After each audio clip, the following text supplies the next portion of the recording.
In this lesson, we will see together le subjonctif après certains adjectifs.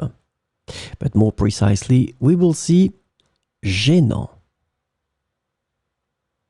So, this lesson is about gênant, and the adjective gênant can be translated into various ways in English, including embarrassing, awkward, uncomfortable, or inconvenient.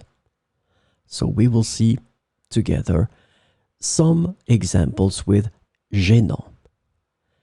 Il est gênant que tu aies oublié leur anniversaire. Il est gênant que tu aies oublié leur anniversaire. Il est gênant que nous soyons arrivés en retard à la réunion.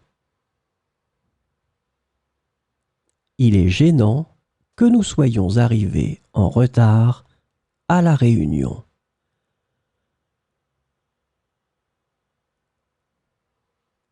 Il est gênant que cette situation se soit produite en public.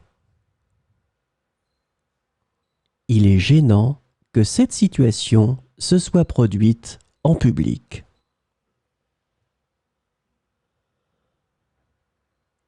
Il est gênant que vous ayez dit quelque chose de déplacé. Il est gênant que vous ayez dit quelque chose de déplacé.